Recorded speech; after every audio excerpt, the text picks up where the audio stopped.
Hi, this is Dave Moon. To help you prepare for the upcoming Saga annual portfolio review, I put together a short presentation providing 6 tips to creating a design portfolio that stands out. Now let's get started.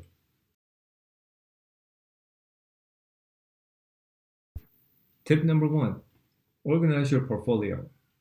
Think of your portfolio as a book. At the very least, you should have a great beginning and a great ending.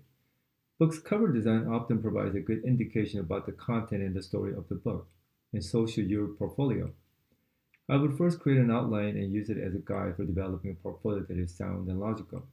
Consider using index cards or post-its to help you organize your portfolio. In other words, each card or post-it can be an individual piece of your work, which can be easily moved around to achieve the most logical order for your portfolio. Oftentimes, you're not able to see all your work together on a single page.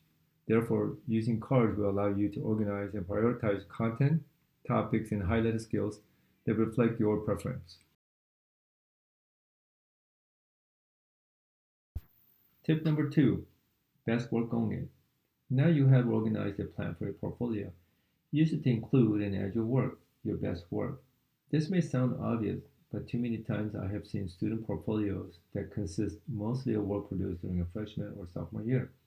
If it's not executed well, don't include the work, which also means don't include work based on emotion.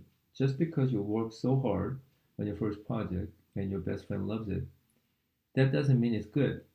Please remember, quality over quantity.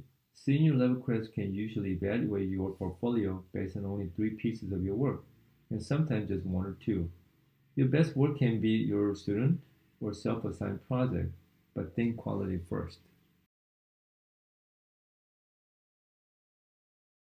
Tip number 3, specific target audience.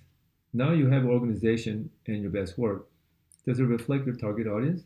Know which industry you want to get into and prepare your portfolio for that industry. For example, if you're interested in interaction, be sure to include research, customer journeys, outcomes, and prototypes. Consider learning more about a specific company. If you want to work for Disney, it helps to understand their style and process. Does your portfolio fulfill what your target audience needs?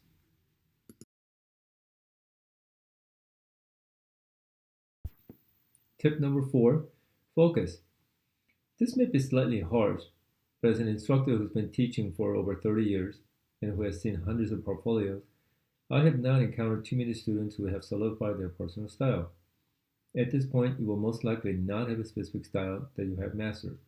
You will, but not yet. So, is your work focused or generalist?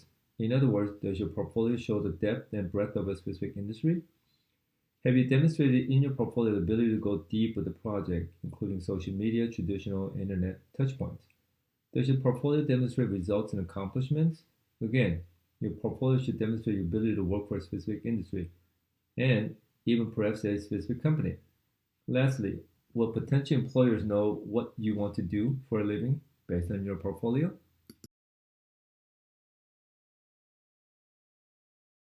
Tip number 5, personal brand system. Does your portfolio demonstrate your uniqueness? Does it show what you do really well? Your portfolio must demonstrate your ability as a designer. Aesthetics is a huge part of that, and so is your consistency.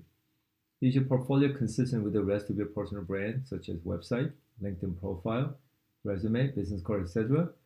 It must not only be a cohesive system in terms of look and feel, but your overall message must be consistent. Check your resume against your website copy and make sure they are consistent. The bottom line is, how is your overall brand being projected to others?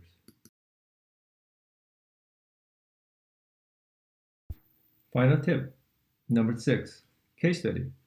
Does your portfolio include processes and methods? Does it demonstrate depth by including brand touchpoints beyond the logo?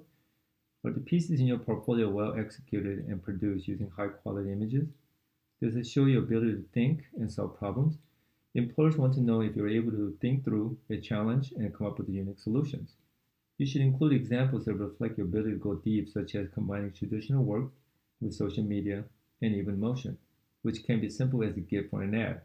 Lastly, consider adding examples that result in a positive outcome, such as social media posts that help your client gain more followers.